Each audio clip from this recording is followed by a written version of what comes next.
From New York, you are listening to Extra Time, driven by Continental Tire from the AT&T 5G Virtual Studios. I'm Andrew Wiebe with my partners in soccer, David Goss, Chuck D, Charlie Davies. We're back, baby. 3 weeks wandering in the wilderness. No MLS. Well, one game of MLS. We've stumbled back upon the oasis that is a full weekend of Major League Soccer, boys. Viernes de football, we got that. We've got a Union Atlanta United game on ESPN. It's like your Euro palate cleanser. You get the Euros and you get that. And Austin FC open up Q2 Stadium. How do you feel? Have you missed it? How are you going to spend the weekend? Do you believe that we are biased coastally? Because we have some mail about that as well with some actual data. How are you doing, Charlie? We're about to do an episode about Austin, Texas, baby. You're welcome. I'm not going to say I love the East Coast, and therefore I favor the Eastern Conference. But your behavior reflects that. My behavior might reflect that. Charlie, what's your ESPN Plus game of the week this week? New England Revolution versus New York City FC. Shocking. Never even heard of it. I know, it's a shock. Would never have imagined. I don't know. First in the East versus fourth in the East. It makes sense. New England has to travel to New York City FC, Yankee Stadium, Red Bull Arena. We don't know, right? I think when you look at this matchup, New York City. Charlie's gone, dude. He's just talking conference. I thought we were going to save this for the segment, Charlie. No, dude. Charlie got into these. Once you let him into the Eastern Conference. Once you go down the rabbit hole. All right, I'm done. We'll be back. I've said too much. Exactly. The producer and Anders reminder of the day before we get to a big show. We have Mark McKenzie. We have Jorge Chavez, who is a member of the Austin Anthem, going to tell us what that Q2 Stadium opening is going to be like on Saturday against the Quakes on Unimas and on Twitter.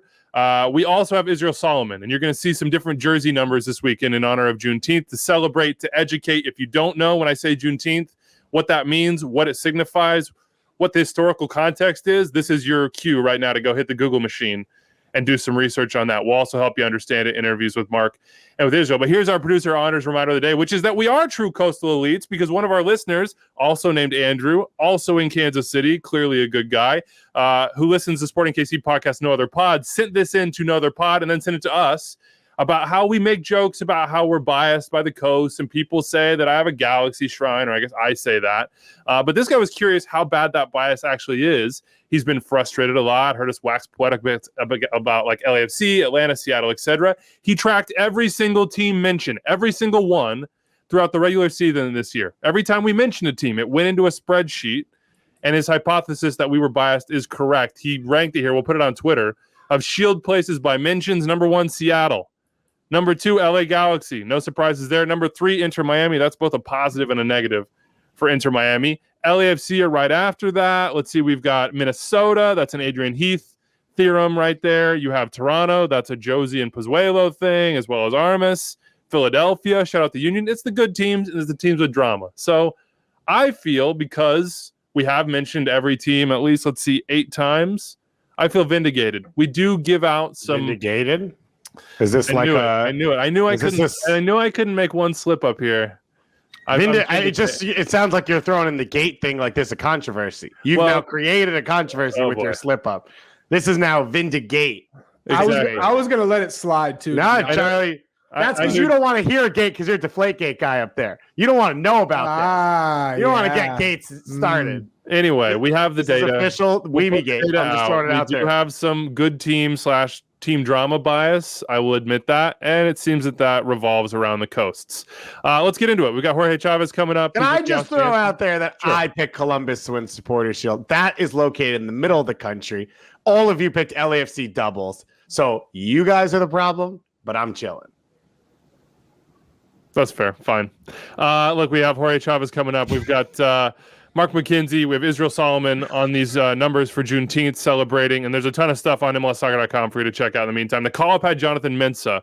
Great conversation. Had his wife as well. They've recently been reunited after everything that they went through with COVID. Tom Boger has some great stuff. 5 teams to watch in the summer transfer market and the lowdown on Jim Curtin's contract extension. Charlie Boehm has a really well-written piece on the beauty of the octagonal, the octagon, the ocho, whatever we're calling CONCACAF World Cup qualifying. Those schedules are out, so you can go check those out. It's going to be a grind, and the latest on Gerald DK as well. Let's just get it started. Q2 Stadium opening this weekend. They averaged a point per game. That's pretty good. They got to handle business at home, do Austin FC. The game's at 9 p.m. Eastern on Saturday. Unimas, Turien, and in English on Twitter. Here's our chat with Jorge Chavez. Here's what it'll be like on Saturday. It's an AT&T 5G call to the field. To Austin we go, to Jorge Chavez. He's an Austin Anthem member. And Jorge, I got to tell you, I have a beef against Grackles, but I'm looking forward to seeing what you guys do on Saturday. How's it going, man? It's going good, man. It's a fantastic week, let me say. You jumped on with us, and before we hit record and push this in, you were yawning, you were a little tired, and I know why that is. It's because you got to be at Q2 last night for this sort of grand opening for the U.S. women's national team. Tell us what it was like to be in that building. I was there from the beginning of the Austin City Council vote when they wanted to use that site as a stadium. So it was very exciting to be from those harsh criticisms about putting a stadium in this location to now having to stand in the supporter section watching I was expecting to be there on Saturday for the first game for Austin FC, and I'm still going to be there, but I was totally surprised and just really happy about being there for the women's national team being the first, and especially glad that the first, I guess you could call it, professional goal in Q2 Stadium is from Kristen Press, who is my absolute favorite player of all time for the national team. Not all time, for the current roster, put it that way. Tell me what it was like. Like, you walk into the stadium, are you goosebumps? Are you stunned? Are you able to, like, does it feel real for you in that moment? You've seen all these different steps, and it might have seemed impossible at some moments. Right. The way because the season the ticket that I had was for the supporters ticket, and to get to it, you have to kind of go up a few stairs, and then you have to look down. So it's like when you walk up, you look at the sky, which is open because of the stadium, but then as you descend into the top part of the stairs, you see the field, and you see the tifos on one side for that the American Outlaws put up.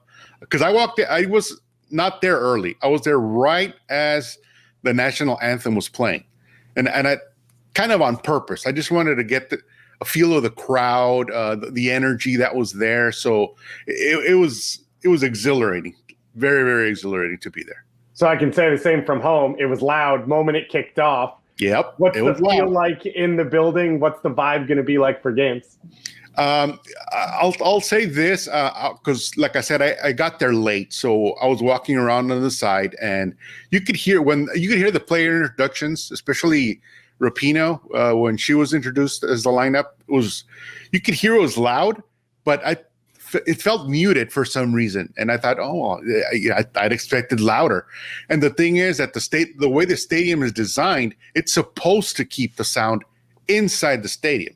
So once you get inside the stadium, it is really, really loud. So for the cameras and for everybody there, it's a unique way to build stadiums now.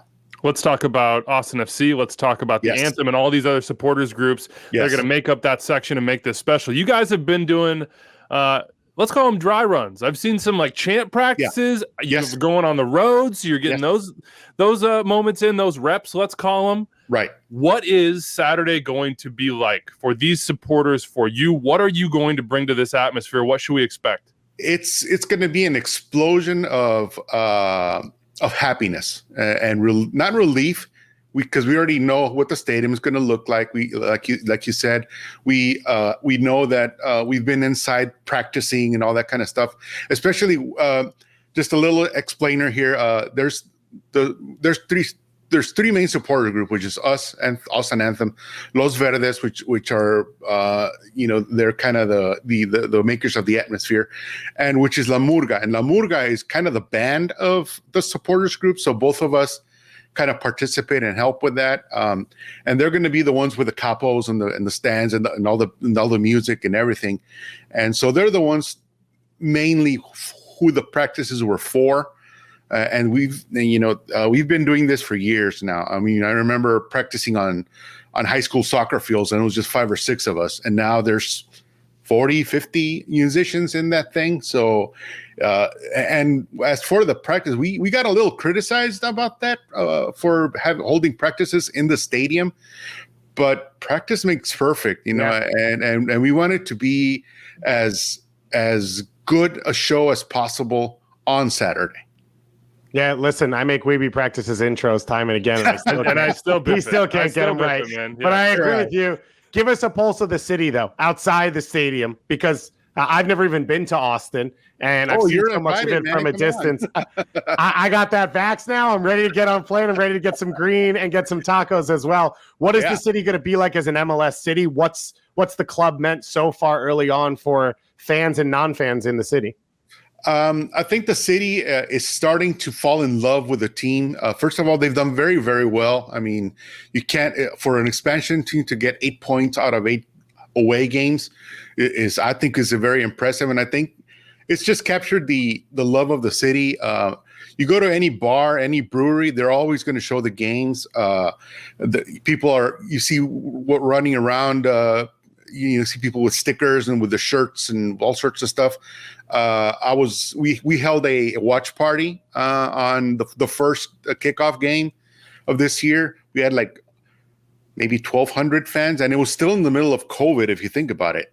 So we had a big screen up, which is our bar, home bar, home brewery, I guess you could call it.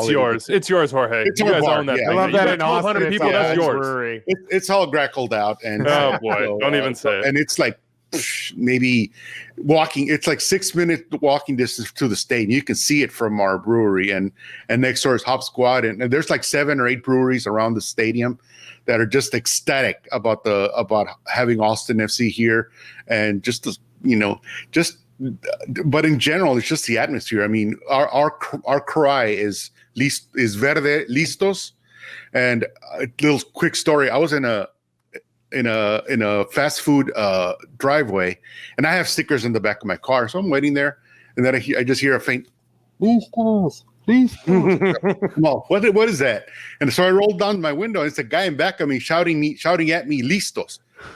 I have to shout verde. So we were there for a little while. That's just a little sample of how much, and the players are going are very, because of the COVID restrictions, they couldn't really be out in the community as much. But now with that, thankfully going down, we expect to see them a lot around town, especially the Spanish-speaking players. Mm-hmm. I think they're very, very comfortable because about 35% of the city here is Hispanic. So I think that especially guys like that have been in MLS cities that aren't as diverse, I think they're going to be very, very happy to be here. Pues somos listos. Right here, us. Plus, we're ready. Yeah. But last one for you. We're talking kind of around these supporters groups, and it sounds like this is very much born of Austin and of what the city is. Right. Help people outside the city, outside the supporters groups, maybe even within the city that don't really know what it's about yet. Help us understand what makes these Anthem, La Murga, Los Verdes, what makes them Austin? What makes you guys unique and just to your city? I think what is really nice about the supporters group is that we get along well. I mean, a lot of the Los Verdes came out of Austin Anthem to form their own group, and so they're doing very, very well for themselves. But we still get along. I mean, if you see, I'm kind of tired because we spent all this week working on the tifo, the first tifo for the Saturday, and I mean, don't give anything away. Don't give anything away. I'm not telling you anything away. I signed some stuff that I couldn't say anyway. But there you go, legal. Yeah, we want to really make an impact that first game, and so I've been working on that tifo until 1:00 in the morning. I'm scheduled to work on it today to finalize it and hook it up and everything. So, and all the Mood guys been busy, making sure all the instruments are fine tuned and everything. So, but what makes it unique is that one of my fellow supporters from Los Verdes, Rigo Rodriguez, he said that we're not supporters, we're followers. And what the big difference is that, yeah, you can support a team like you know, if you support the Cowboys or the Rockets or Spurs or whatever, but you don't see that many fans at 1:00 in the morning painting outlines of something. Could be anything. Don't know what it is. Yeah, and you don't know what it is. So, and guys practicing and getting, criticized for it. So it's just a community that's just different from any other sport, really. And what helps out in our community is that, as been advertised, this is the first professional team in Austin, and just the diversity in Austin. A lot of us, I'm not from here. I'm from El Paso, Texas. So I've been here 15 years now, and it's a good mix of that same story, that people that just recently arrived to Austin or have been lifelong Austinites. The city's just very accepting as it is. So the supporters culture is very accepting as it is. So I think that's going to help a lot in the sense that we recognize that not as fans, but as people in the supporter section, we need to help the team, the players on the field by being loud.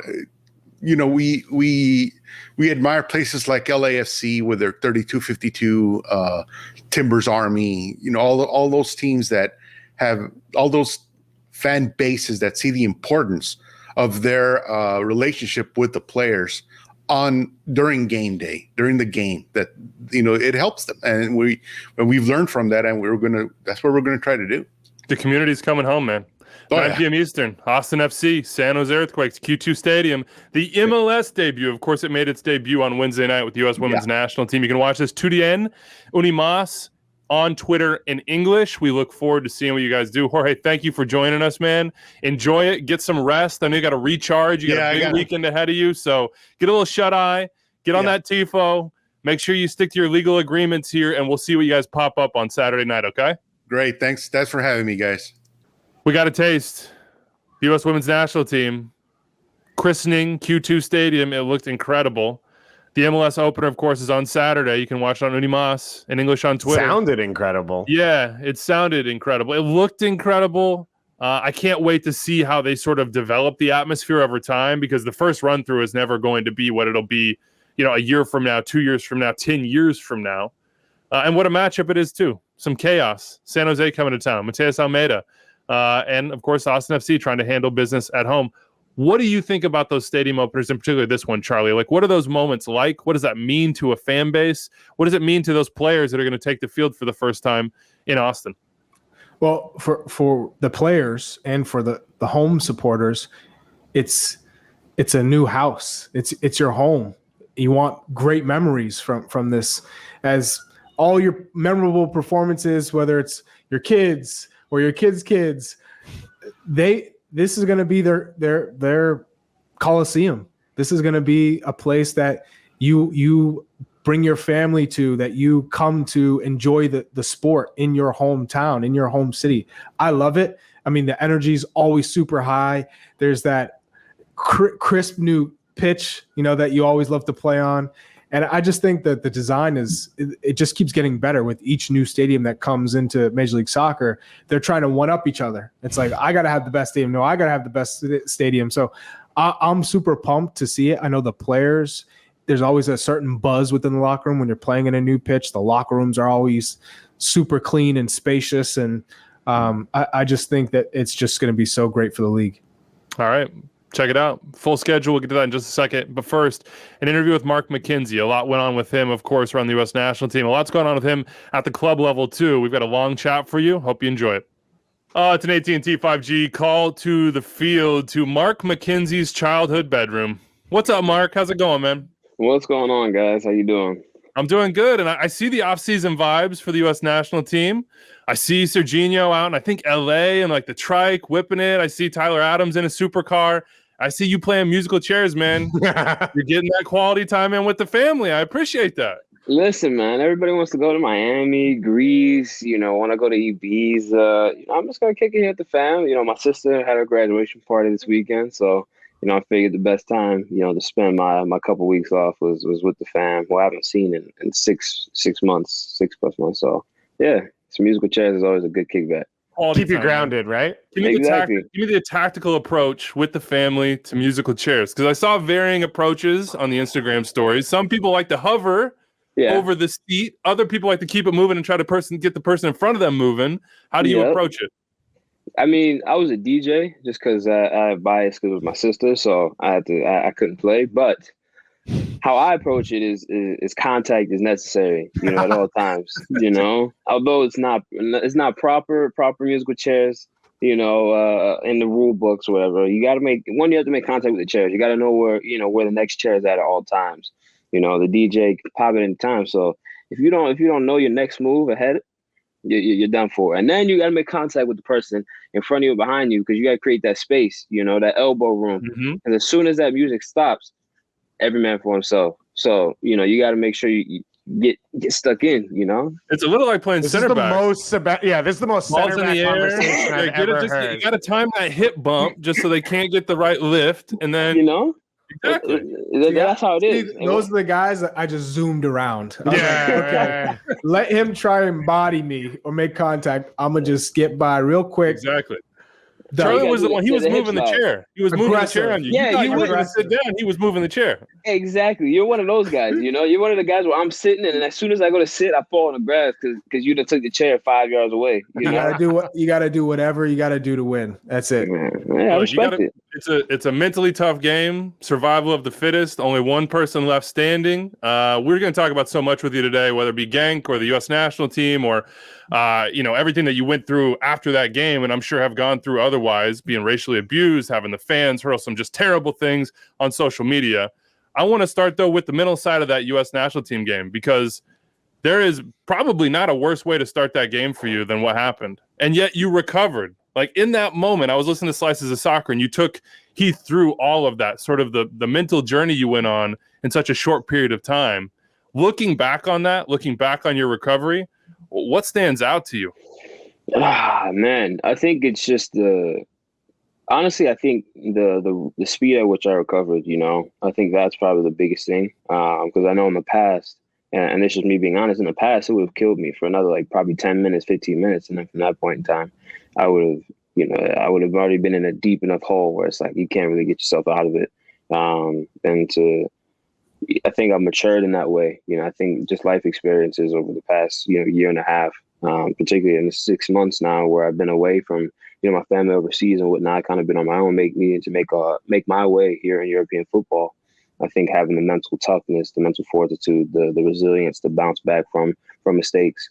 I think that's the one thing that I've improved on, and that game was a moment where it's, if you don't recover, Mexico is going to chew you out, on each and every play. They're going to let you have the ball.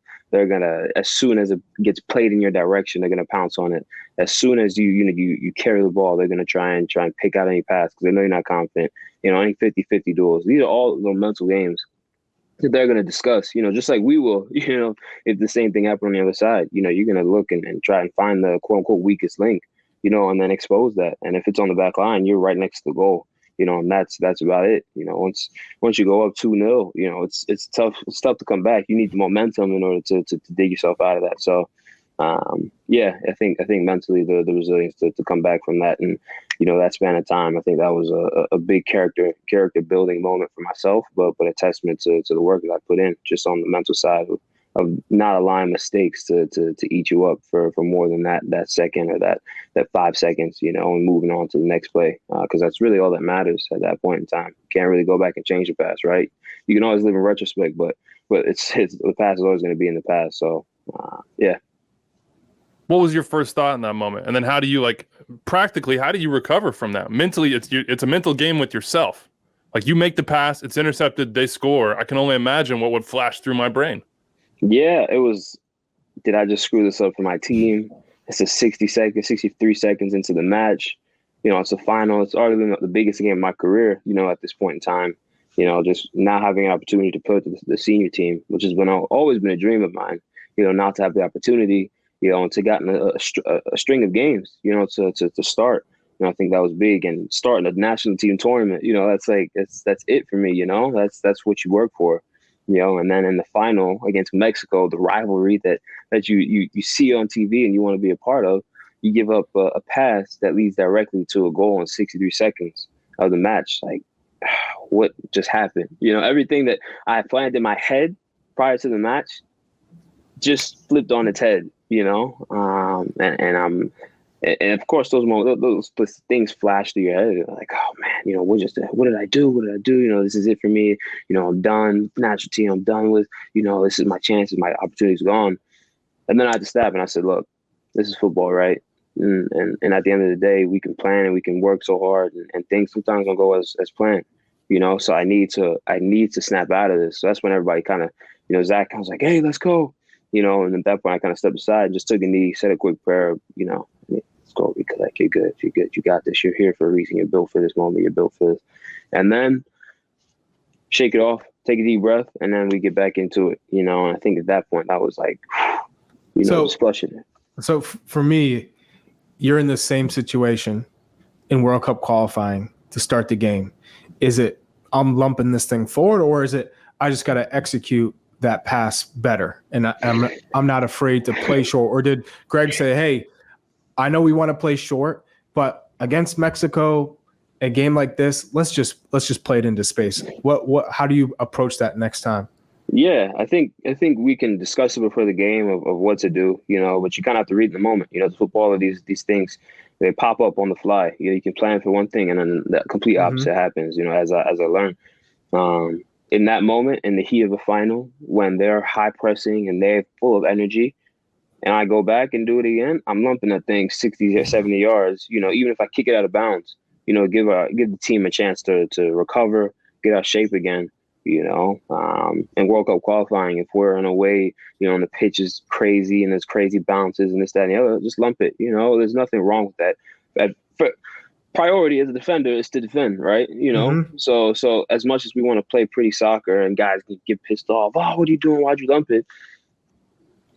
You got to do what you got to do, at times. Sometimes, that's what football calls for. So, going back, I take a touch and blast that thing, or, Yeah. To be honest, I never, as a player, wanted backs to be on the ball.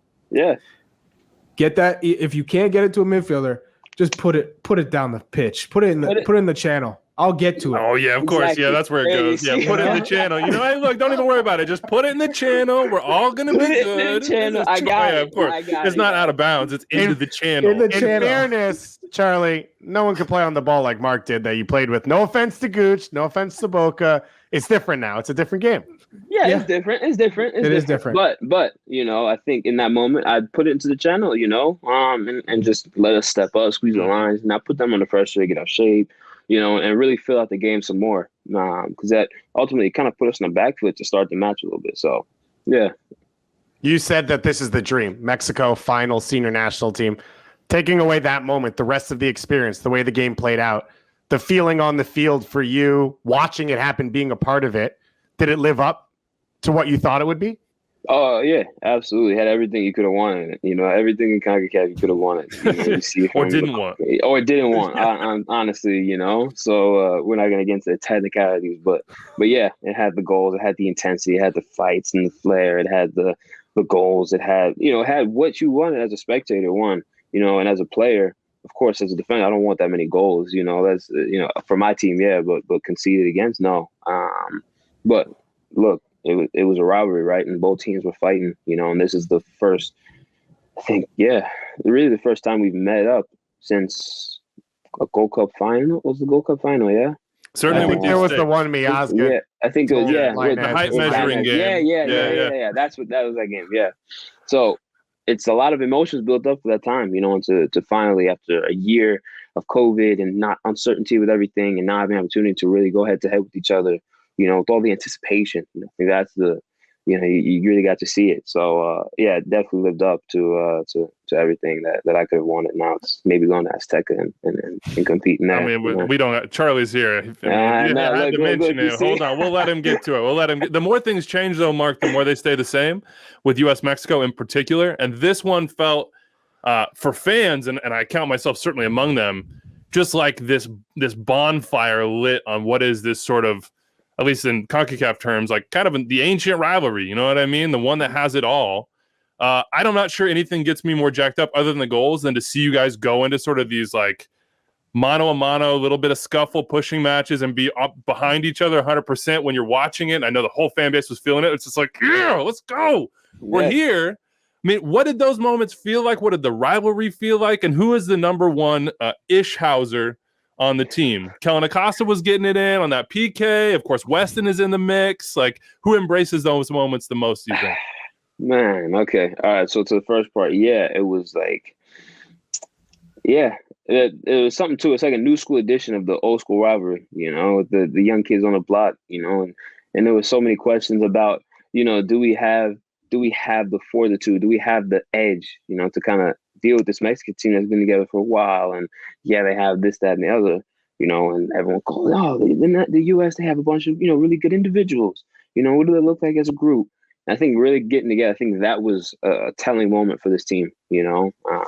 And yeah, it was special, you know, for all of us. You could tell just the feeling in the match, just the conversations we had on the pitch. Yo, I got you. Yo, next play, yo, this, you know, this, that, and the other. These are just little things that go on, you know, and it's like, we understand, like, it's not going to be pretty, but we got to roll up our sleeves. We got to get gritty, you know. I think that's what made it, you know, that much more special for me as a player, and for each other, just knowing we had each other's back. Now, for the Ishhausers, yeah. Let's see. I think that John Brooks is underrated here too. John in the Honduras game, John was underrated in that he kind of set the tone, you know, in that match. And I think they were trying to get under John's skin a little bit to start the Mexico match, and feeling like, oh, you know, with that early yellow card and trying to get the ref to call, you know, this, that, and the other, you know. But at that point, like, yo, John, don't worry. I got you, bro. Don't worry about it. I think it was probably Weston. Weston was up there for that Mexico match. Just because he's one of those guys. He likes to talk. He likes to, you know, get into it a little bit. He doesn't mind a little bit. He's got the Clint Dempsey facial expressions too. Yeah. He's very emotive on the field. You know? He's not. You don't have to guess with Weston what he's feeling. I think Wes is up there. Kel was getting in there. DeAndre was ready. DeAndre was. He wanted all the smoke. He wanted all the smoke. He was ready for it. It was the Mexico-U.S. rivalry. He wanted all the smoke that game. And I can go down. There were countless. It's all you. Yeah, you know. I think as soon as it sparked, it was like yes, let's go. You know, and now you can finally get in there. So now it was yeah. It was fun. So one of the iconic moments, obviously, is Gooch staring down Borgetti, and that, Charlie, you know better than me. I assume that wasn't in the moment. Like, you're prepping for that game. That's the matchup he was waiting for, that he wanted to win. Did you have someone on the other side that you were like, that's my job, and that's the guy that I want to dominate, the guy that I want to prove that I can be better than? Yeah. Okay, Chuck, go ahead. I was going to say, you know, from my standpoint, when I got that first crack at Mexico and Azteca, there wasn't an individual that stood out to me. I just said, I got to do my job. This is a game I've always dreamed of. This is the ultimate matchup. Come in and make a difference, make an impact. Yeah. And we were coming off the Confeds Cup, so, you know, we were riding high. I feel like now for you go to Azteca, you beat them in Denver at altitude. So the altitude is not going to be an issue now because you've faced it.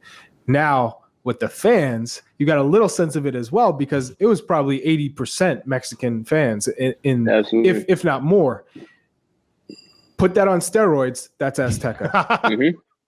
Yeah. You got a glimpse of it, a taste of it. I feel like it couldn't have been a better scenario for you to get that experience in Denver against Mexico at altitude for the World Cup qualifier when it takes place in Azteca. March 24th. I'm just going to throw it out there. 2022. Put it on the calendar. Somebody needs to do the stanky leg in the corner if they score. I'm just saying. Listen. I think that for me going into the match, it was just ultimately about. It was just about, again, doing my job.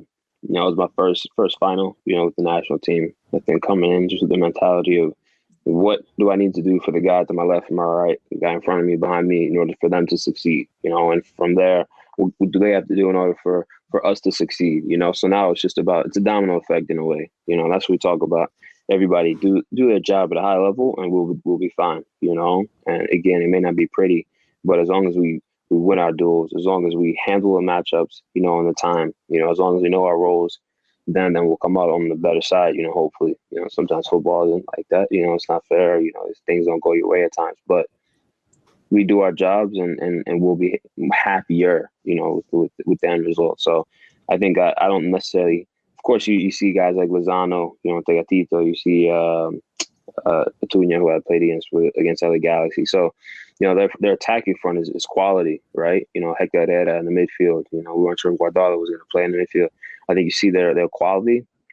So it's about what do we need to do to shut them down? What do we need to do to keep them quiet? And that was just the mentality going in. So I wouldn't say there's a specific person that I had in mind in terms of I need to shut you down, because although I can shut him down, there may be another guy who's on fire, so now it's like I'm putting all my effort and energy into shutting this guy down and my boys, on the bigger roles that we have. So, well, to be honest, I'm not going to lie. Looking at the striker position for Mexico, it was weak. It was. They didn't really have if you had Raul Jimenez. Now we're talking about a challenge for you as a center back, but not Henry Martin. I mean, you could play with your shoes untied. Wow, we're shoes untied, slagging Henry Martin in here now, Charlie. I'm just saying there wasn't quality there. Chucky Lozano is one of the best players in his position. I would say he in the world. He is fantastic, but as he's a winger, and yes, he'll come inside, he'll stretch, but that's not the player you're going to be battling it every time in the air.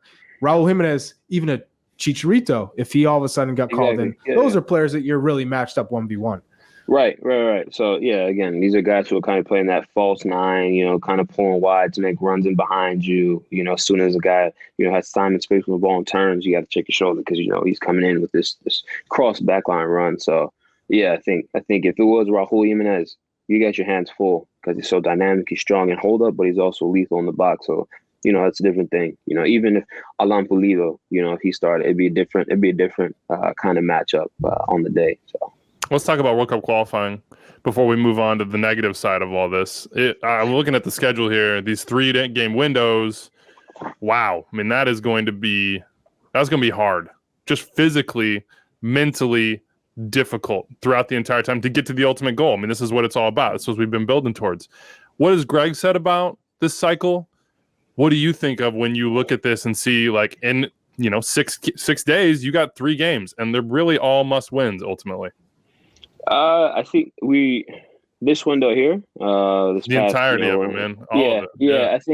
I think going through this previous camp with the team, I think Greg wanted to replicate what it would be like to travel. You play a match on a Sunday, with your national team, to then travel across, the Atlantic to come to, the States, or to come to whatever it was, or wherever it was, to then have a couple of days to kind of recover, train, get adapted, to then play a match 2-3 days later, to then travel again to play a match 2-3 days later, to then travel, again to play 2-3. I think that's what he wants to replicate in this window. And guys kind of got to feel what it would be like, to make that journey, from domestic football, or even when we played Switzerland as a national team, going from Europe to the States, and to learn what it would be like to adapt on the fly.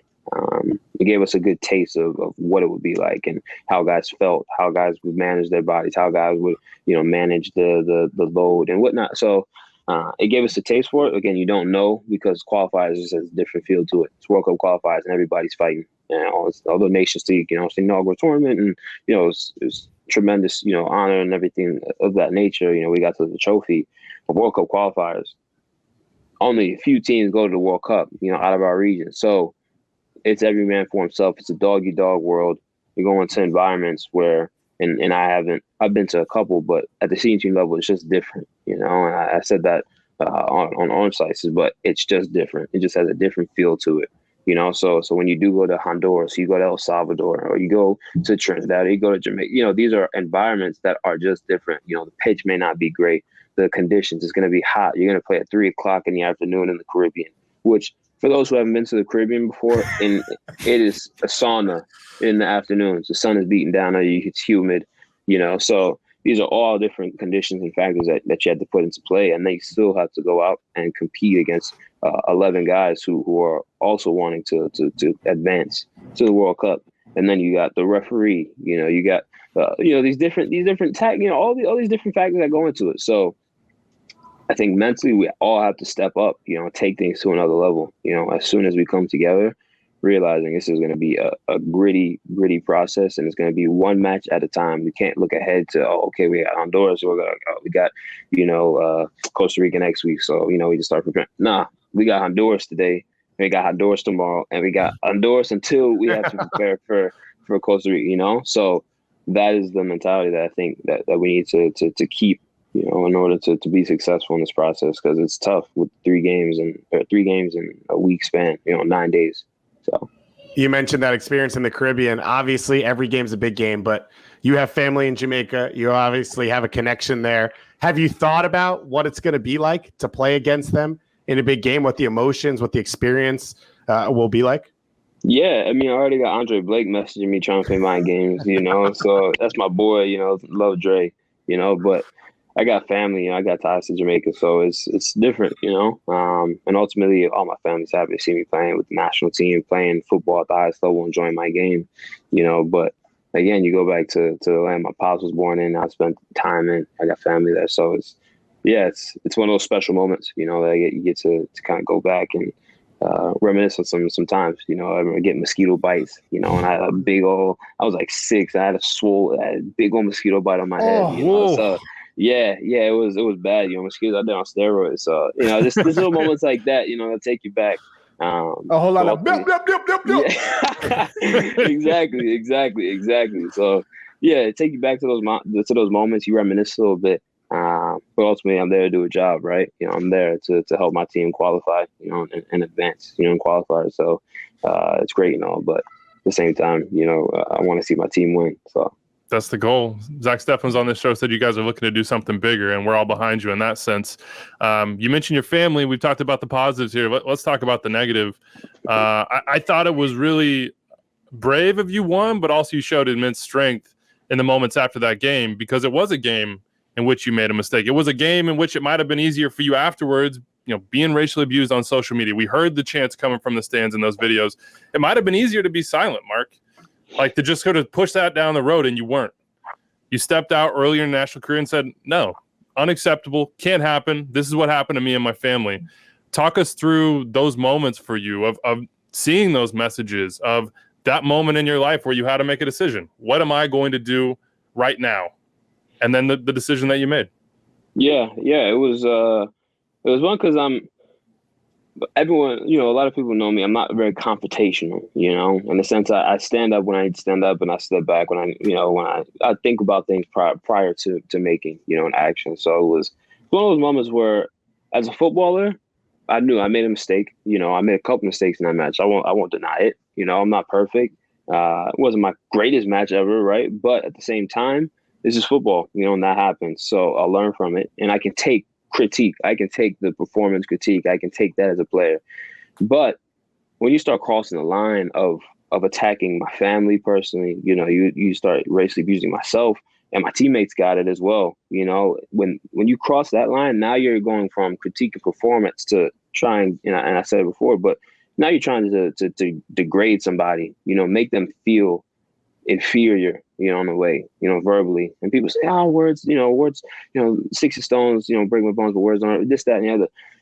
But words sometimes they hit you a little bit, And I don't think it hit me in a way where I was upset or sad, but I was more annoyed at the fact that we're still dealing with the situation, and I think it needed addressing. It did need addressing, and it still needs addressing. We still have instances where, for example, England's national team is getting booed for taking a knee. These are instances I'm like, that's exactly why, But for me, it wasn't about attention. It wasn't about taking away attention from the match or my, what happened. It was more about bringing attention to the fact that this is prevalent. This is, they attacked me, but at the same time, we can't let our guard down at any point because this is still going on, and I think my family, my teammates, they were all supportive of me saying something, and I battled with it because, again, my team just came off a successful, the first inaugural trophy, and I did not want to take away from that. But there are things that are bigger than sports. There are things that are bigger than just me. There are things that are bigger than the team. And I felt that this was needed to be said, and I took a few days to I took the log off everything just initially to kind of just reset a little bit and kind of clear my head. As I didn't want to allow my emotions to charge my response, because I was angry, somebody come to my family, again, you can come at me, but my family, people talk about my mom, my sister, it's, I would go into what they were saying, but it's just like, it charged me to the point where I wanted to respond right away, and now you put yourself in a predicament, in a situation now if you do. So I just shut everything down, kind of logged off, enjoyed the moment with the team, and took the next day to really process, what I want to say and how I want to come across. And that's when I put out the message, that evening. I think it was Monday evening. And everybody was extremely supportive. The messages I got of support were numerous, and I can't express my appreciation, for that. But I think this was a moment where it was bigger than the game, and I'm a young player and I'm just starting my national team career really. And, I'm just making a jump to Europe, but at the same time I have a platform, and this happens on a daily basis. This isn't the first time this has happened to me, but it's the first time I've really spoken up about it in this way. And I think that's why it was such an important moment, so it was, a lot happened, but at the same time, I'm glad I did say something. And, I can't thank my teammates and my family, friends, and a number of people who expressed their support, for the messages. Cause, it gives you that feeling of like, yeah, I can do this, the confidence to go out and really continue to push forward. Because ultimately we had a game in 3 days, I didn't know if I was playing or not. So I needed to mentally be in a state, I had to brush off the last match, brush off the mistake, and step into that match ready to be successful with my team. And in that moment, let it happen. Yeah, it's still there. Yeah, still get messages, but we need to remain active, and not just looking for hashtags, to jump on the bandwagon of, this is something that on a daily basis we need to stay aware of, because it's a reality, of being a Black player, and being a player of color, and I'm one of many people this happened to. So yeah, that's kind of my take. As you think about the action side, which I think is the side that we all should be thinking about, we're going to talk to Israel Solomon here in a second, and he designed the Juneteenth numbers that are going to be on the back of jerseys this week, and there's going to be an auction and support on the charity side, and there is there's more awareness around Juneteenth. But on the flip side of that, awareness doesn't necessarily equal progress. And I think we see that politically, we see that in policy, we see that in moments like these where there's still this prevalence, as you said, Mark. And I thought you said something really interesting on Slices of Soccer, which we'll get to in just a second, which is what's the next step? Like when you think about the next steps, and maybe we can talk about just soccer, or maybe we talk about the world at large, like what are the next steps? How can we truly target and eliminate, hopefully, maybe that's not possible, but minimize, bury as deep as we can, this hatred that's very real in our world?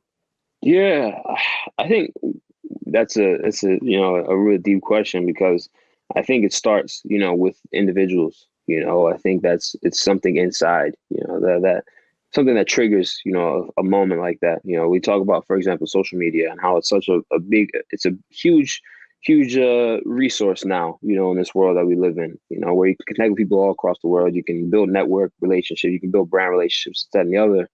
But on the flip side of it, it gives people a feeling of power. This feeling of, I can say this and nothing's going to happen because, I'll get blocked and I'll create a new account. And this is where I feel like we have so many different ways of going about shutting people down, in a way. And I'm not talking about, cancel culture, but I'm talking about when you start trying to attack people, on this personal level, what are steps that can be taken? And yeah, you see it time and time again where people can create burner accounts and there's process that go on and whatnot. So I think that's a difficult one, but it's important to remain active on that front. But in terms of just in society, we talk about Juneteenth and how it's kind of just getting recognized, over the last year now that you really start to hear more about Juneteenth, But on that front, you look at it and what's being done in the classroom, with kids.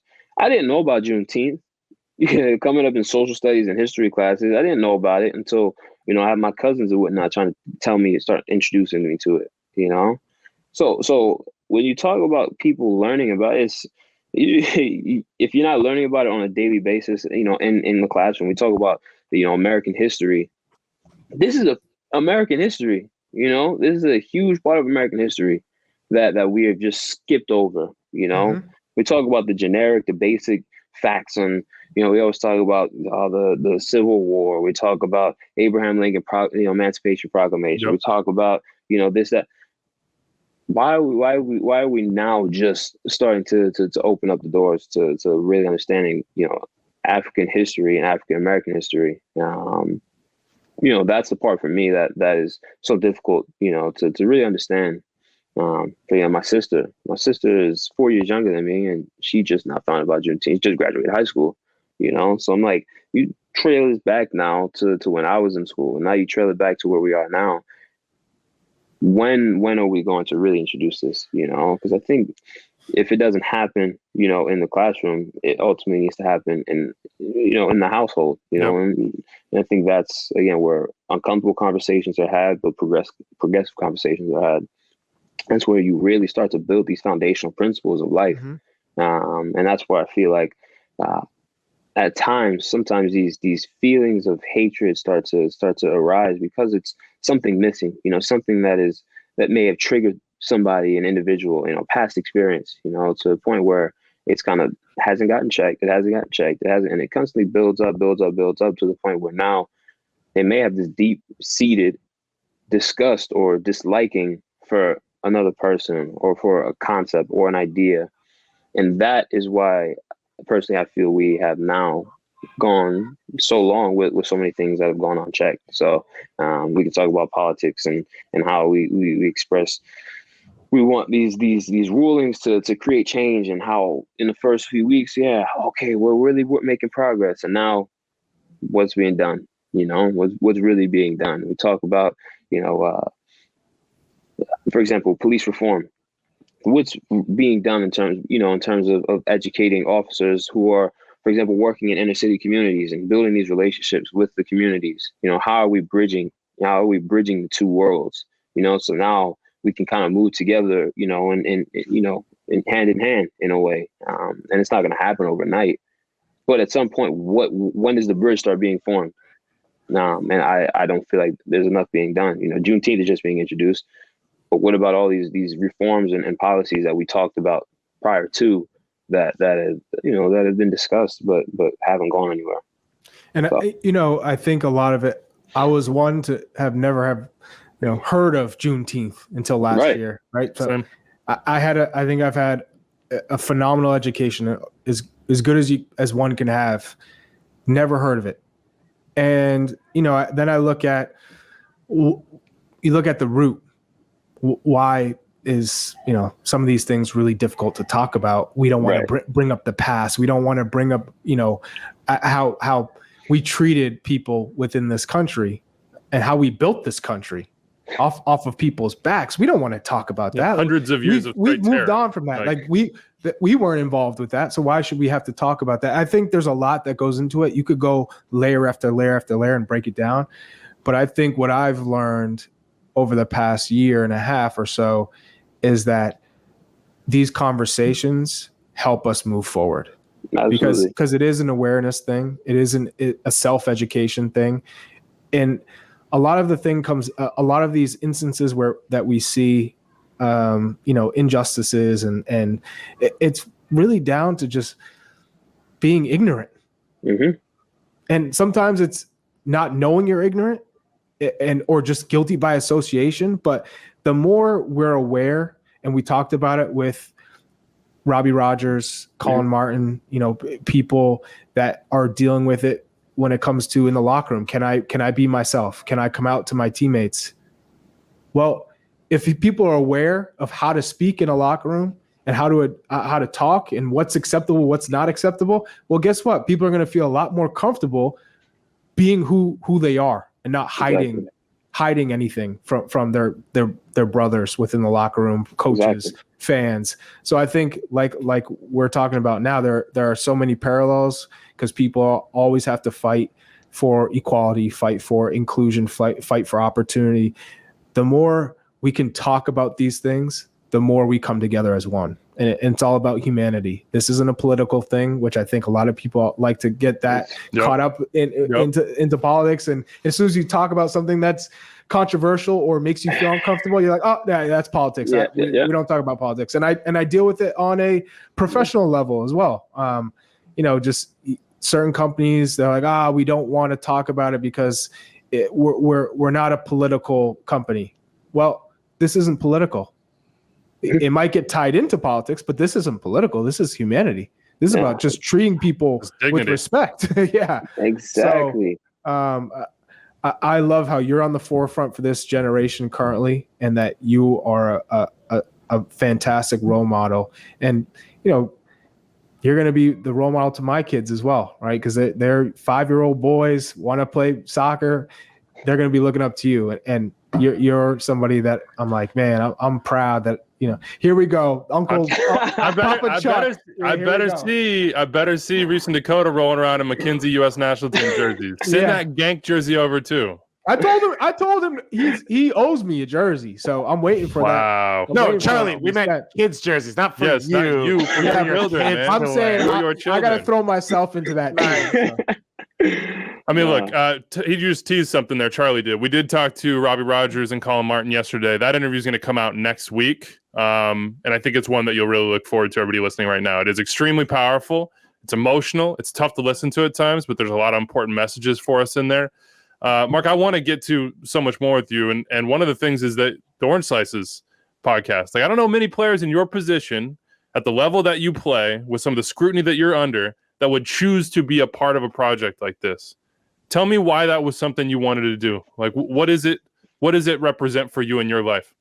Yeah, I think it's a new environment for me to kind of be myself, to find my voice. I think that it's allowed me to step into a new industry where I'm learning, the nuances of what it's like to be behind the mic, on the other side, as a host, as somebody directing the conversation,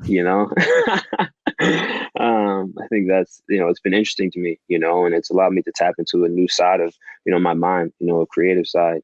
How do I have these conversations? How do I direct conversations? How do I ask questions? How do I now transition the conversation to a new, area? What are these different tactics that I can use? And, it's helped me, build that side of myself, where now off the pitch, I can have conversations with people, and I think it's helped me, in a tremendous way, but also allowed me to tap into things that I don't necessarily get to talk about, in interviews and whatnot, because I have to give the poignant answers.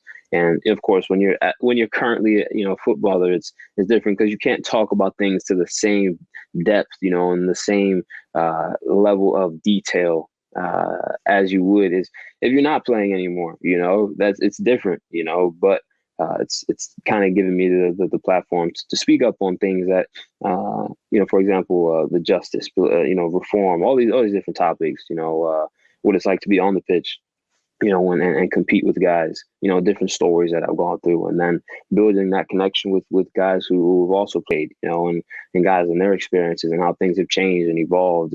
So it's been fun in that sense, because I also get to connect with people who I probably wouldn't have connected with if I didn't have the platform of the podcast. So, it's been great, and I'm looking forward to continue with it more and continuing to find my voice as a host, as having my own podcast. And you guys do a great job. I just saw you did 96 minutes with Charlie. Yeah. Good Lord. I mean, does this man have anything else? It's not hard, dude. It's one question. I thought he had Mark came in with one question, and then an hour and a half later, you just show up, and Charlie's still talking. He's just finishing it off. Listen. Look, credit to Chuck. Look, he went in detail on an emotional story, and I appreciate, him coming on the pod and having, the comfort to share something, the intimacy with us, and I listen. So Chuck's always been, a guy I've looked up to just in terms of, him as a footballer, but him as a person as well. The joy he brings to the environments that he's in, the fun that he has, that's what I ultimately, want to do as well, and wherever I'm at, always carrying a smile, because you never know how much a smile will do for somebody else, So it's all relationships. I was going to say, Mark, I'm not surprised. I think you were 19 playing in the MLS homegrown game. I went down to do interviews, and I've never had a player take the mic from me and then just go interview all the other players. And you were better at it than anyone else I work with. And I was like, okay. And they were like, all right, so now we'll do the thing. I was like, just use that. That was better than everything we're going to get. So it seems like you've been trained for this for a while. No. Just swing it. At least you got something out of the Wake Forest experience, right? Nice. Some ACC rivalry. Wake Forest has, 5 national championships? Charlie's school hasn't been to a tournament? Yeah. Look, you're lucky, Charlie. Look, I didn't even get to get a chance to participate in the Boston College game. I got hurt that game. So if I did participate, I was been the first to hop on the mic. Yo, shout out my guy Chuck. He came here. Shout out Bedoya as well. You guys. We just came through a BBC. Now we're about to fly home with a dub in our pocket. Oh my God! Any big game. Charlie's talking about how he was injured too. So I don't need you guys' ACC injury stories. Good Lord, you guys are just sitting on the bench with Knox all the time. Let's finish with this. Life at Genk. You were working your way into the team, but if I'm correct, I think you started the last 3 games. You guys made an insane run up that playoff table. You started with the least points of anybody, and you ended tied at the very top, got a Champions League spot. Walk us through your progression at Genk, getting there, feeling out where you were in the hierarchy, and then earning your way in. Yeah, came in. At that point, I think it was like end of December. I wasn't really sure when I would get there, and I think because of COVID, they had continued playing through the winter. So I had to stay fit in order to really try and take a role in the team going into January, and they were first and whatnot. So got there, and then it was just training. One of the guys went down, center backs went down, and then played my first match against Rouge. We played a few matches. We ended up losing that match, but we played, I think, probably had like another 7 matches that month. Between mid-January or beginning of January and end of January, and I played maybe 5 or 6 of them.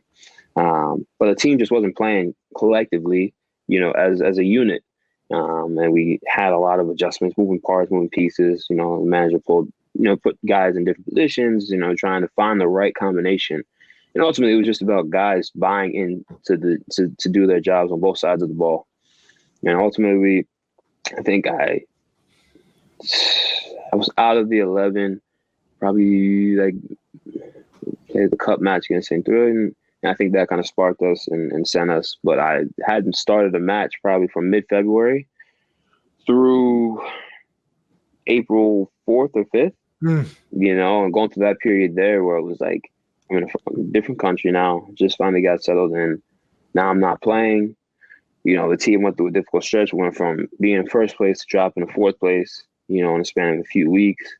It just like what was going on, I'm away from my family, national team camp is coming up. Am I getting called into this camp? This will be my first opportunity to be with the guys in Europe. I make the jump for this reason to compete, and now I'm not able to really play. I'm training every day. I'm busting my back, trying to stay fit, and it's like a grind, each day.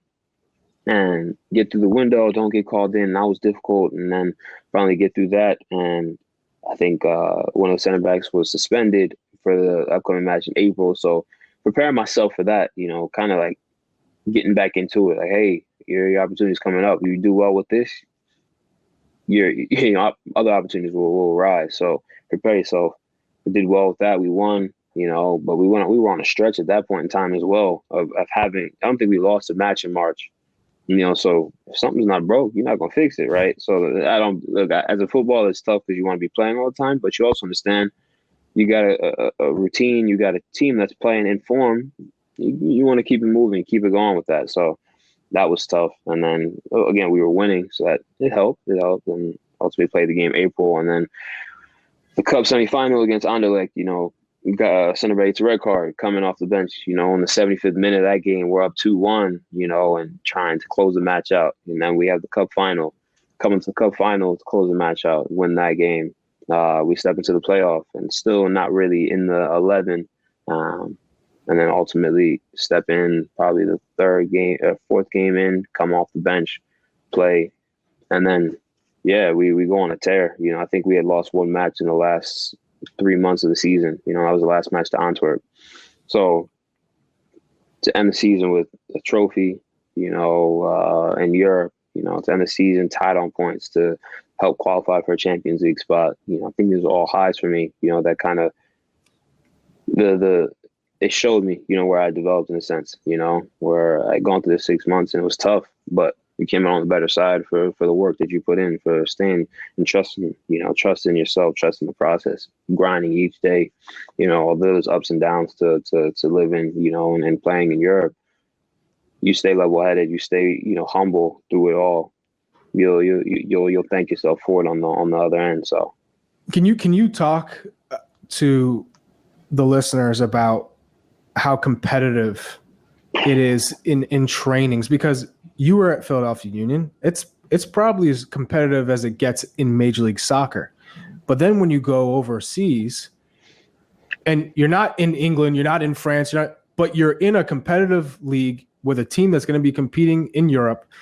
Every day, you're playing for your meal. You're playing for a paycheck. You're playing for that starting 11 every single day. You could train great 3 days out of the week. If you train poor one day, that might be the day that coach says, all right, I'm playing with someone else. Can you tell them? He can't even call it soccer. He's got to be a footballer, and everything's football all of a sudden just to stay in the team. Otherwise, you get kicked out of the team. Yeah, I mean, talk about that. How if you get kind of caught in the wrong situation where you get out, they win, players keep that spot, and then they go on that run. Now you're on the bench for a month or two. Yeah, it's a different level. Yeah, Philly it was difficult because look, you're fighting each day, but at the same time, there's a level of comfort. You come up in the club, you know your abilities, this, that, and the other. But you step into a new environment. You step into Europe, where everybody is fighting for a spot. Everybody on a weekly basis, the team isn't selected yet, right? So when you step into the training environment, you got to put your best foot forward every single day. It's the attention to the details, and even if it may not be the cleanest of sessions, the intensity has to be there. If you're not intense, if you're not winning your duels in training, if you're not clean, on connecting your passes, if you're not focused in certain moments where we're doing tactical drills, these are things that the coaches, and there's 4 coaches there for a reason. So although the head coach may be sitting on the sideline, kind of observing the entire practice, you got 2 assistants next to you. You got 1 assistant on the far side. So you got eyes on you at all points of time, all points, of you and at any point in time. So I think that was I wouldn't say a big adjustment, because I've always had the mentality of fighting, for what I want, but it's a different level, and it takes an adjustment period, to get used to that. For me, it's a couple weeks to really step in, and going through that again month and a half where I wasn't playing was a prime time for me to really learn if I was built for playing, at that level and in Europe. And I'm, again, Belgium isn't the top 5 league, but it's right there, and I think it deserves a lot more respect than people will give it, because you got some top players who come out of the country, who also out of the club. So yeah, it's one of those things where you cannot get complacent at any point in time, because at that point you will get ousted, and you better have the fight to work your way back into the team, or else you will not play for the rest of the season potentially. So yeah. The champions. I can't sing at all. That was horrible. We'll end here.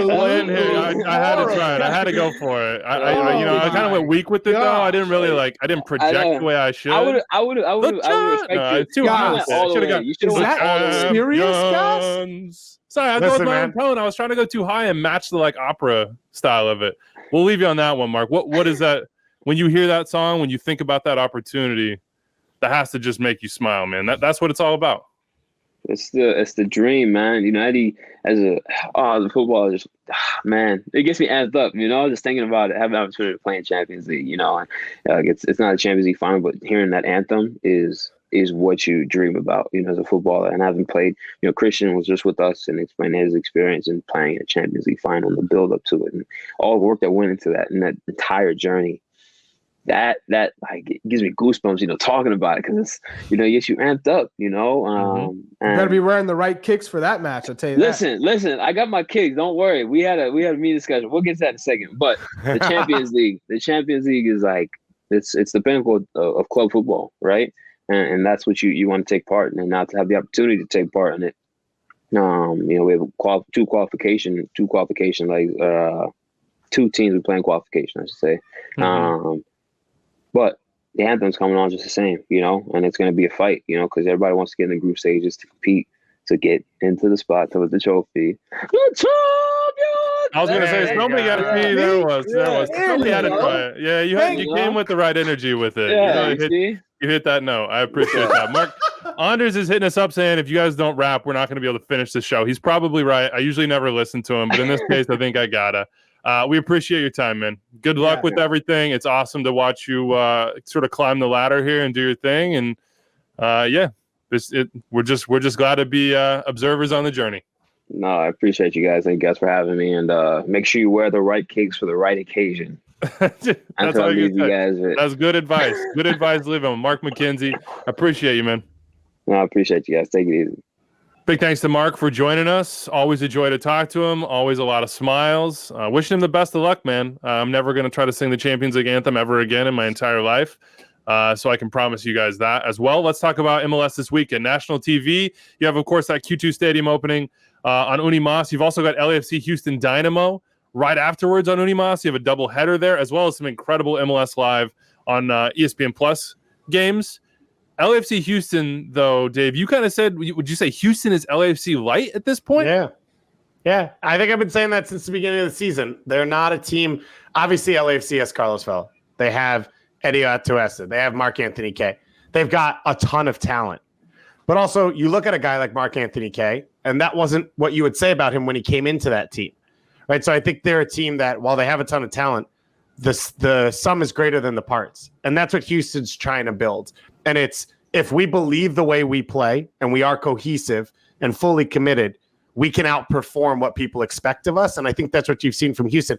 It hasn't been full all-out press. Everything's direct down the middle.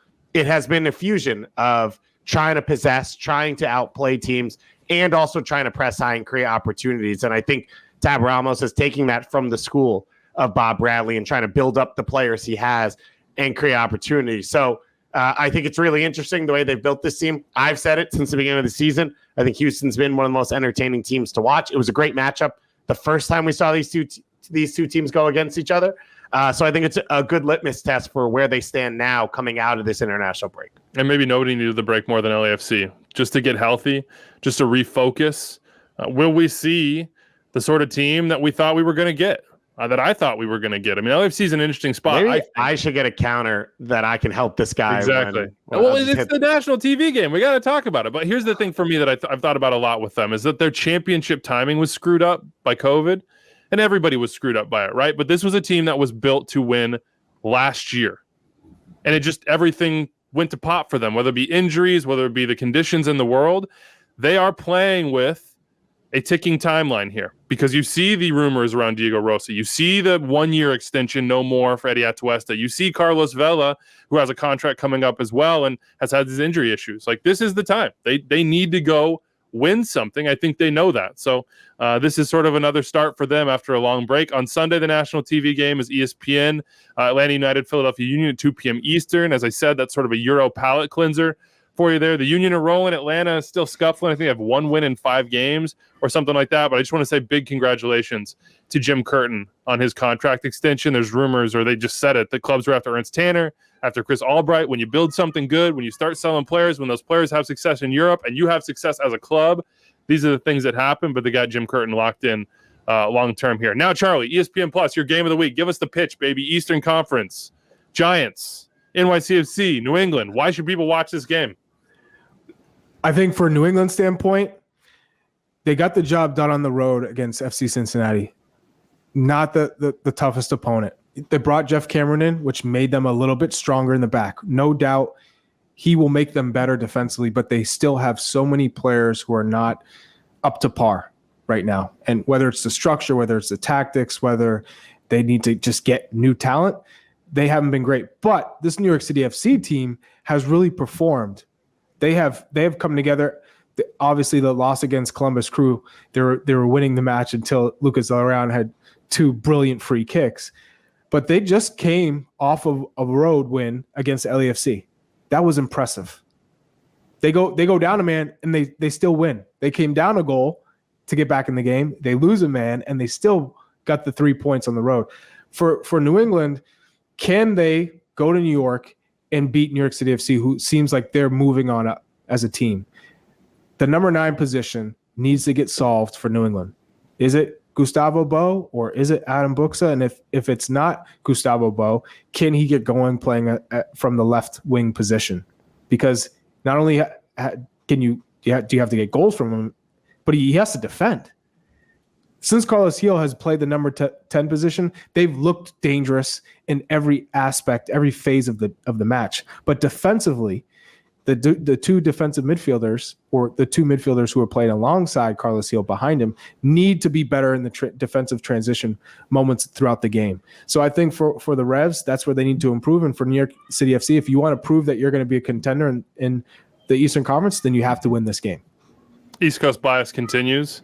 I'm going to take Toronto-Orlando Saturday at 7:30 p.m. Eastern, I believe. Yep, on MLS Live on ESPN+. Daryl Dike's back. He's wearing purple. They're putting out hype videos of him running around in drills. I mean, I think we're going to see him play. He's going to play for Orlando City, and you better believe I'm not going to miss a second of that. On the flip side, Toronto FC are in a weird moment as a club. I mean, whether it be with all the COVID stuff, whether it be with Josie, this transition to Chris Armas, all of it just seems a little bit discombobulated right now. So Daryl Dike, and then what are Toronto FC going to be? Can they push through this moment?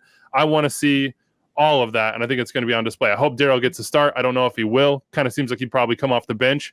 But any MLS minute that Daryl Dike plays, I will be watching from here on out. And now, Dave, going to keep us East Coast? You going to go away? ESPN Plus Game of the Week on your side. You know I'm a man of the people. I am the only one here, as you guys sit in your ivory towers of books and vegan toasts and all the things, and Charlie's white sneakers because he doesn't get dirty ever, and living on the top. How are your fingernails, I'm out Charlie? here with the people. Dirty or no? Exactly. Cuticles over here. Yeah, just Cuticles 101 for Charlie Davies. So I'm picking the Portland Timbers. Stop it. I'm out here mulching. I'm out here mulching. And you're talking about what? Charlie's used more wheelbarrows than you've seen in your whole life. Acre, your whole 2 acres of private land over there. I'm out here mulching and gardening and putting in work. So I don't want to hear about clean fingernails and white shoes. So yeah, I've got Portland SKC 10:30 p.m. Eastern time on Saturday night.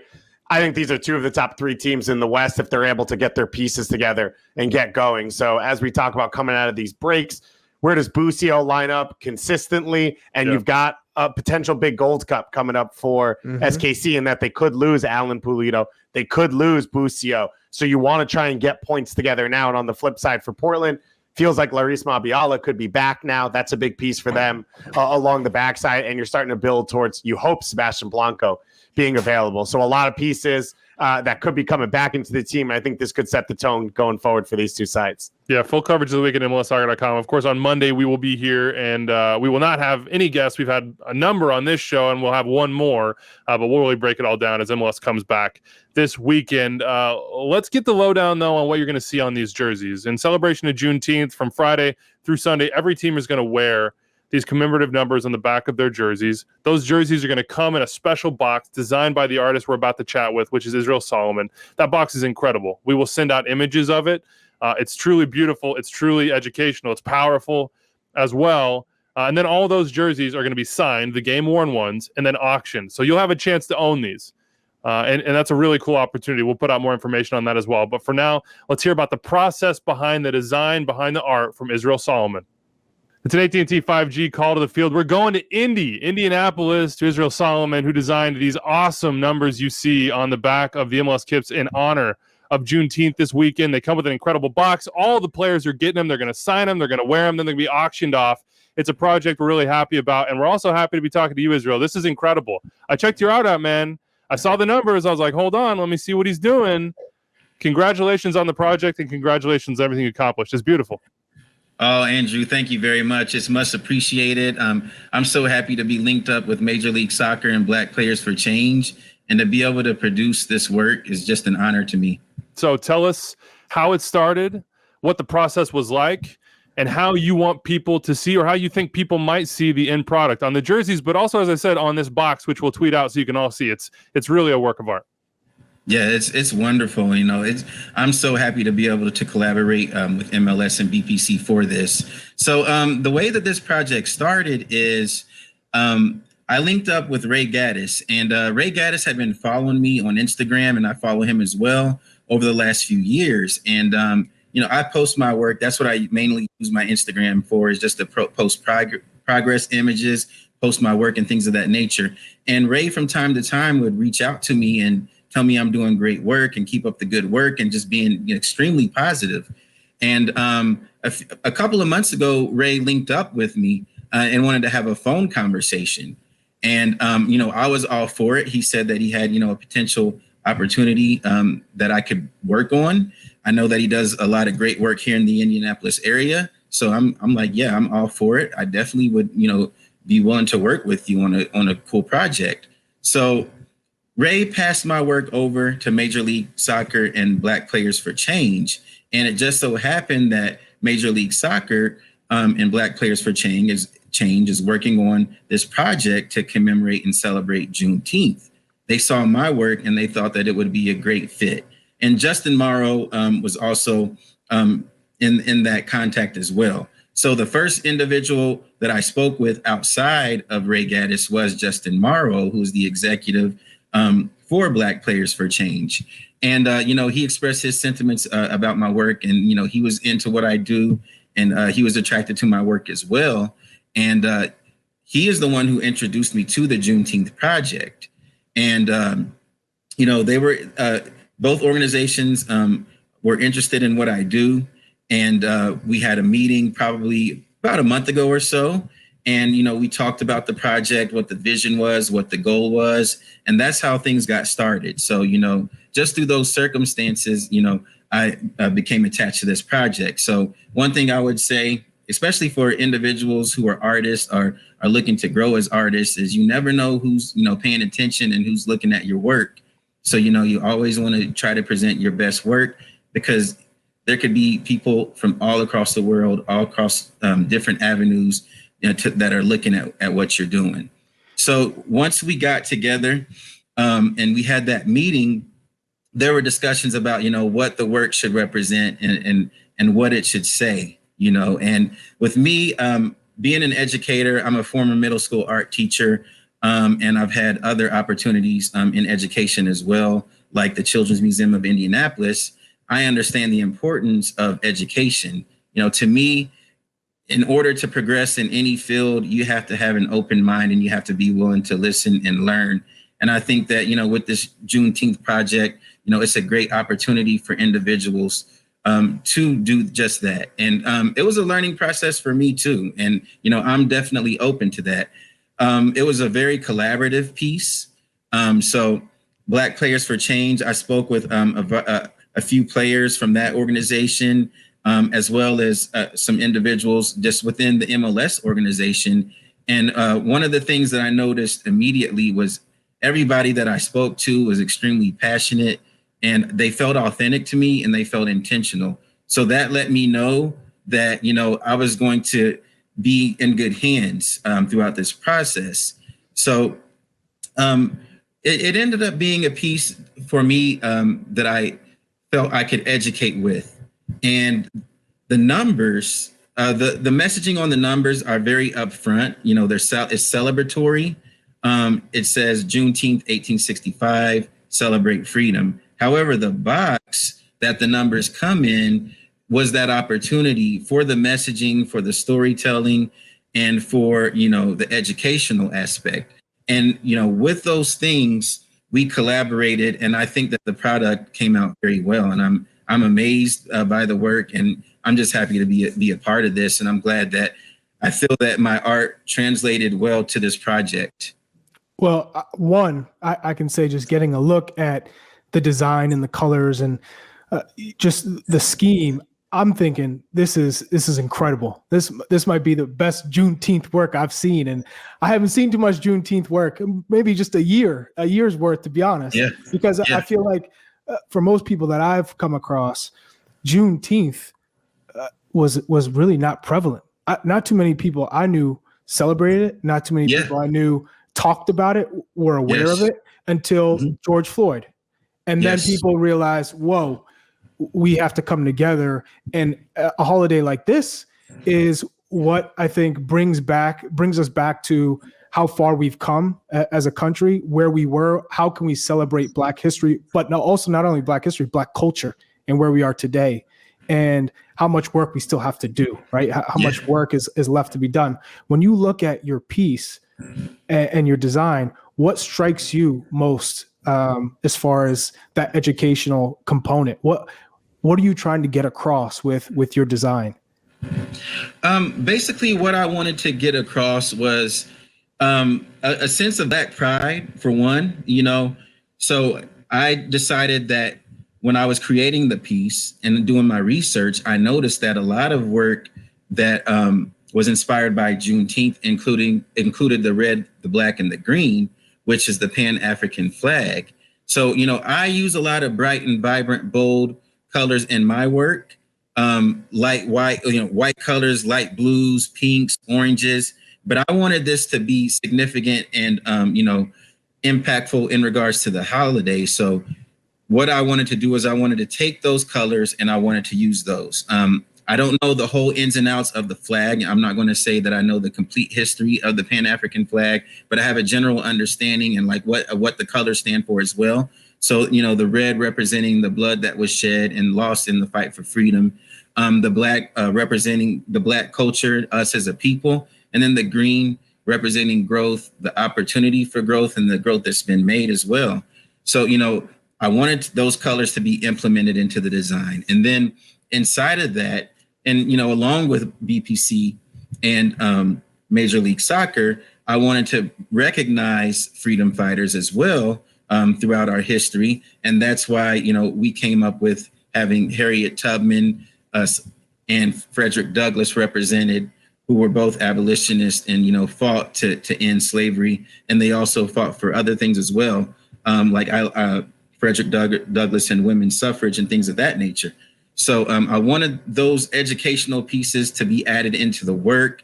And then finally, inside of the fist that's within the box, basically, I just wanted a really small historical wrap up of what it is that we're celebrating and we're talking about and we're thinking about. And that's kind of where the education came into play. I love the image as well. And before we let you go, I need to get your perspective on it on the bottom of the box, which I think is interesting. It's very educational through that. But if you flip it over to the bottom of the box, and sometimes that hides from you, right? That's the image. And you can kind of see it behind my shoulder a little bit here in Orlando at MLS's back.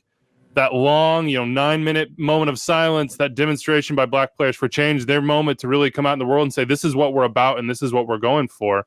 When you did your research into that side of it in Major League Soccer and this movement by PPC, what struck you? What struck me is that the organization BPC cares and MLS cares as well. And that's what I get from it, because for them to stand in unity, to bring across a message, that's that poignant in a time like this. All organizations, sport organizations, companies, different things across the country, they don't have to do that. Those are not things that have to be done. I felt that, those things were intentional and they were honest and truthful. And, that makes me feel good about being part of this project. And just the image alone of the players, kneeling and standing in that protest with their fist up, it's very powerful. It's very impactful, and it says a lot. And one of the things that is on that box on the bottom where that image is a message stating own your voice. And that particular message came from Black Players for Change. Quincy, I don't want to mispronounce his last name, but Ameriqua, yep. Yes, he was very, he really wanted that message to stand out, and it resonated with me because being a former middle school teacher, one thing that I would try to tell my students is if you can't control your voice or who you are, then somebody else will. So you have to be able to control your voice. You have to be able to own your voice. And, ownership is important in other aspects of life, if we want to grow as a people and grow our culture. So, that it's an impactful piece altogether to me. And, if I were to sit here and say that, this was all my brainchild and I came up with the whole thing, no, it was not just me. It was a collaborative effort between myself, Black Players for Change, and Major League Soccer. And, I appreciate them giving me this opportunity. You just made it beautiful. Made it beautiful. That's exactly. All. They didn't have the artistic talent, right? They had to bring in the vision. You were the vision, Israel. I just put the shine on it. Yeah, it's a good shine, man. It's a good shine. We look forward to seeing it on every single jersey this weekend. As I said, These are going to be worn. They're going to be signed. They're going to be auctioned off. The player reps for BPC and all 27 clubs are choosing organizations in their cities to donate the proceeds of this auction too. So that'll be trickled out over the next couple of months. You can own one of these. And again, it's worn, it's signed, it's something really special. It commemorates history. And maybe most importantly, it's time to educate yourself if you don't know what we're talking about when we say Juneteenth. Israel, thank you so much for your time. Your work is amazing, man. Outside of this, I really love digging into what you're doing. And best of luck in everything you do. Thank you, Andrew. Thank you, Andres. I appreciate this opportunity. You all have a great day. Big thanks, Israel, for joining us. I think the start on those auctions for those jerseys is at $150. These are authentic, game-worn, signed jerseys. That feels like a deal to me. We'll see what the bidding is like. I might have to come in here for like a bench player or something just so I don't get into a bidding war, but I think I'm going to need one of those jerseys. We'll end it with the mailbag, 401-2060-MLS, Extratime at MLSsoccer.com. Anders is going to kill us. Dave, give me one. Give me one good one just to finish on a good note. We got a lot of good national team stuff, and one was, does Jackson Ewell need to move from San Jose to avoid the Will Trapp career path? Feels like his USMNT career could be on a similar trajectory as Trapp if he can't find a way to step up in the next year or two. I think that's a little unfair to both Will Trapp and to Jackson Ewell because I don't think either of them were in a place. This is like implying that they were sort of locked in, that if they didn't make the move, that it was over for them. Like clearly Greg has said, I'm going to give Jackson Ewell opportunities. I believe in Jackson Ewell. I don't think it's on him to have to move to get that. It's on him to have better performances with the national team. If he performs better with the national team, it won't. I don't think it'll matter because Greg has already shown. Look, I believe in you in San Jose. So to me, it's just about national team performance. And if you can't live up at that level and do it at that level, inevitably the coach is going to have to go a different direction. That's just the way it works. Okay, there you go. Okay, well, there it is. Anders allowed it. He let it go. All right, that's it from us. Big thanks to our guests on this show, to Jorge Chavez of the Austin Anthem, to Mark McKenzie, who's always one of our favorite people to talk to, and Israel Solomon, whose work is incredible. Go check out his work outside of this Juneteenth project. It is really, really cool and beautiful. And big thanks to Ray Gaddis for hooking us up with him. All right, that's it from us. We'll see you on Monday, everybody.